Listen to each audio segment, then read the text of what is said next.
Hi, this is Thalia MK at Money 2.0 Conference Dubai Winter 2022, and I have with me the beautiful Rebecca J. Hall, and she's the director for RJ Hall Consultancy, and she also received an award for leadership, that is outstanding leadership. First of all, congratulations.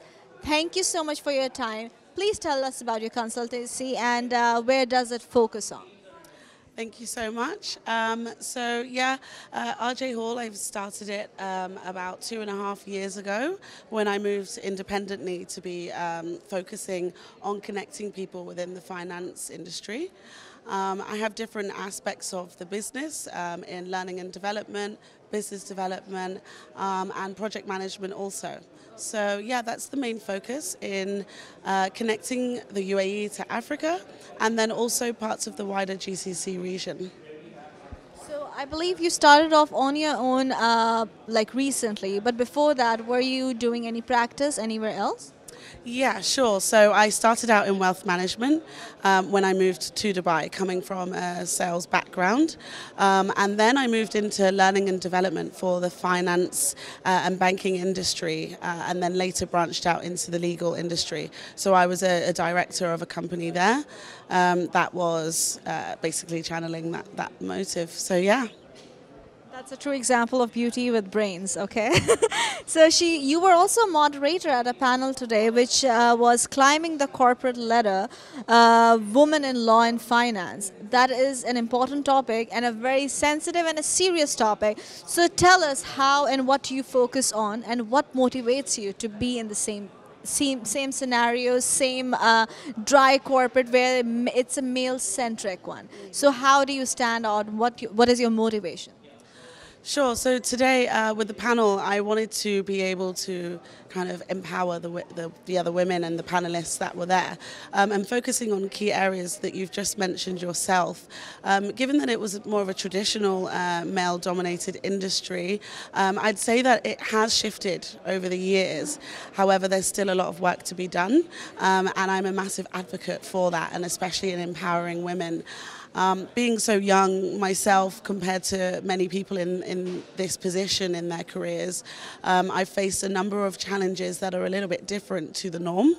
And in doing so, every time I've come out of that on top and had many rewards learning from it, I felt that it was necessary to share that with my peers and other people within the same industry. So that's kind of what's driven me to do that. And I'm also someone that doesn't like to be told that I can't do something.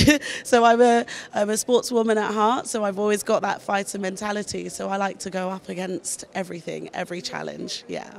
It's a very strong personality, but let me tell you, when a woman is such a strong personality, it's kind of, I won't say the word threat, I will say it's not even a frown. It's very difficult for even men, women, whoever you are around with, to be around you. And you spoke about your struggles, being young in this field and facing the struggle. What was the one struggle which you overcome on your own and which can help others, whoever is watching, and as you are an advocate for women empowerment, you can help them and advise them? Yeah, sure. So I mean, I'm very passionate about what I do and anything I do, for a matter of fact. So I think my first struggle, which was my biggest struggle that I've overcome, was when I came out of education and entered the workforce. So, you know, I completed my master's in corporate communications and reputation management, and I hit the ground running in a multinational company, and I was so excited to make a difference. However, as you've just mentioned there, that came across as a little bit threatening and potentially intimidating to my senior manager at the time, and within my probation period I was fired for being too ambitious for this role. So I struggled with understanding that, and I knew that all I was doing was very excited and driven and wanting to make a difference, and I faced that a couple of times throughout my career. Perhaps it can be threatening, so I've had to take a step back and have a look at myself and how I may come across, knowing that I have quite an outgoing personality. So yeah, it's just about being self-aware and understanding other characters and adjusting how you speak on that level, so that maybe you don't come across as unapproachable or intimidating in that aspect. So if I could share that with anybody, I'm more than happy to do so. Saddens my heart. It saddens my heart to hear that when men are ambitious, they are considered like, wow, that man is ambitious and powerful. But when the women do the same thing, it's like, oh, she's just being too much feminist and talking too much.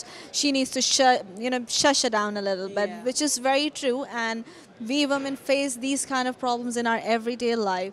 As you said, you on your own understood how to deal with it and you've overcome the struggle. But tell what one advice you'll give as a person, as a woman, for a youngster, for a teenager, or anyone who are ambitious and they are very young, to just overcome on their own, and if they are shy to share that problem with their family or adults. Yeah. So, firstly, I wouldn't say I overcame it on my own. I think that I have actually embraced and looked for mentors throughout my career, both female and male mentors, to really get a great balance there. So with that, I have, I go to them and I'm like, this is happening and I think I'm losing my mind, and they've been through it. So it helps to keep my mind at ease and knowing that it's common and it's going to happen and it will happen again. So it's given me a way of overcoming these things. So from that, I have then taken on a mentorship position, and I have mentees of my own that I've had throughout my career. So in terms of anybody that's, coming up, especially young, fresh out of education, and that's really looking to hit the ground running, I'd say don't ever change who you are in respects to the fact that you're passionate about what you do. But let's maybe be a little bit more self-aware, and I did probably have a part to play in that, in thinking that I've got this degree now, I can do anything I want. Things are different when you enter the working place. So I'd say look for mentors, always be open to constructive criticism and feedback, and stay focused, because there's a lot of distractions in this world, and when you're streamlined to what you're trying to accomplish, you attract the right energy and the right support, and you'll go far. The word energy, and I was about to tell that I'm sitting next to her, and the vibe, I believe in vibe, and I believe the positivity. I think that you are the most positive vibe I'm getting from the 3 days conference. It is so pure and powerful and calming and warm, like sitting next to you, and I am telling you on the camera, like after 3 days of interviews, that is how positive she is. Thank you so much for that. But tell us about your unique contribution to finance, like being a young woman in this same journey as so many male-centric, it's a male-centric journey. Being a young woman, how uniquely you are portraying your journey for the newcomers and in this field to stand out. I think first and foremost, I like to put myself in uncomfortable situations so that I can become comfortable and challenge myself. I'm a bit of a tomboy, and I was growing up. I've delved into many different sports, and especially when I moved to Dubai, I just chucked myself out there. I was networking left, right and center, going to conferences on my own and just forcing myself to meet people and become comfortable with it. So I think being able to do that has given me quite a nice skill set, and then being passionate about what I believe in has enabled me to combine those two and be able to contribute to finance from my professional expertise, but also to contribute to other women and men of leadership positions in finance, because I had a network out here that I established of my own, where I ran a number of conferences and seminars myself, and it was quite a challenge, but I had the right support and I had the right people in the industry, which I learned from. So not only was I streamlined in terms of my career progression, but I was able to do something which I class as corporate social responsibility, because it's my way of giving back, and it was able to help a lot of other people. So yeah, I think that's where the unique aspect comes from also, is that people that are great at what they do, they've been given that extra information, that extra knowledge and the extra opportunity to network so that they can be even better. So my motto in life, as always, is aim high, achieve higher. So if I can share that, it's always a win. As you said, you've been as a personality, you have a strong personality. You are confident on your own. Like, this is one of the attributes we are grown because of our surroundings. We are grown into it. We are taught. That is something different. Children, especially young women who lack self-esteem or confidence, how can you tell them to they can work on it? How they can work on it? Secondly, I would like to know that. If a person comes to you, if a youngster comes to you who wants to work in the same field as you are, how can you advise them what their first step should be? So firstly, I think addressing your self-esteem issues, if you do have them, is very important. Tackle it head on. Because of different confusions that I've had in life where I'm working hard and I'm really passionate, but then I get penalized for it. It can be confusing and you lose confidence. So I think addressing that head on is the first step to overcoming it. And like I mentioned earlier, you figure out how to adapt with that. And then once you've overcome that, it's very important to really know who you are as a result and have no issue in sharing your story. So, you know, if I have younger people that come to me, or even actually a lot of older people who I speak with, older than me, should I say, and because I can share those experiences and those stories, they know that they're not alone in it. And I say it so relaxed and so like, oh yes, that happened to me too. And it gives them that confidence that maybe they need to figure out. They can talk about it. Yeah, absolutely. So yeah, that's what I'd say.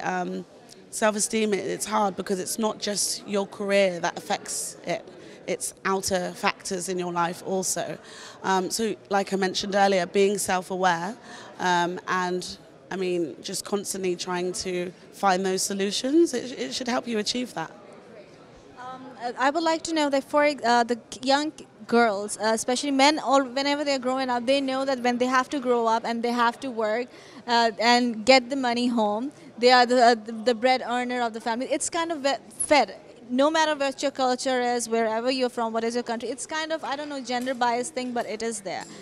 How can you advise younger women and even men how to make a balance when it comes to private life and then when it comes to professional life? How can they maintain a balance where they are themselves as well and at peace at both the ends? So first of all, I'd say they need to be able to manage their own expectations. So I think when you have expectations set from either family or peers or people that have constantly seen you doing well, it adds a lot of pressure to always do the best and always perform. And that can then have actually quite a negative effect on yourself personally. So I think always be self-aware, always be forgiving, and just take out, even if it's half an hour at the beginning of your day, to just focus on your goals away from the workplace. And like I said, be forgiving and acknowledge boundaries, because when you're very passionate, you will end up working round the clock, tire yourself out, then you're no use to anybody. So yeah, don't put too much pressure on yourself and know that you're human, and especially when we're young. Because if we're starting where we're at now, at such a high standard, and we have the rest of life to live, there's no rush to accomplish these things. So yeah, having that balance, knowing what your hobbies are and what your passion is, and setting those boundaries to say, I mean, for me as a sportswoman, I'm playing football on a Monday, 6 till 8. No one's disrupting me. Everything else can wait. Obviously, on the odd occasion, it may change, but having those boundaries from the beginning and the outset also manages everybody else's expectations. So yeah. What are your future plans? What we can see for RJ Hall Consultancy and for Rebecca in the future? What do we expect? I know you said not to expect anything, but what are the little bit roles or, you know, how do you say, winner points you have for yourself? So I'd say, I mean, especially off the back of this award, which is very humbling for me, one thing that I did lose track of a couple years ago was my network that I had created to give other women the opportunity to learn and progress and, you know, share with each other. It's something that's so close to my heart, and I think that that's the next step that I'm going to reintroduce again. It's the 2.0 version of what I did before. So yeah, I think that's my next step. Continuing to grow my network, continuing to strive, like I said, aim high, achieve higher. So I won't put too much pressure on myself on that in that respect. But yeah, I think that's the next step. New partnerships and yeah, living life. You achieve whatever you're expecting for yourself. You achieve much more than that. You're powerful. You are spreading a very positive message, which is very much needed. And it's not about being arrogant when it comes to men or women. It's about, when we talk about feminism, it's not about being arrogant or hateful towards the other gender. You need to be, when you're expecting something for yourself, you need to make sure that that thing you are also delivering to others. Thank you so much for your time. Congratulations. I hope to see you again and winning more awards. And as she said, being confident and having your self-esteem is very important, because you know what are your goods and bads, what are your strengths and weaknesses. So focus on your strength, work on your weaknesses, and make sure that you are also being helpful to people who have nobody else to rely on. And be kind. And this is Talia MK signing off. Thank you.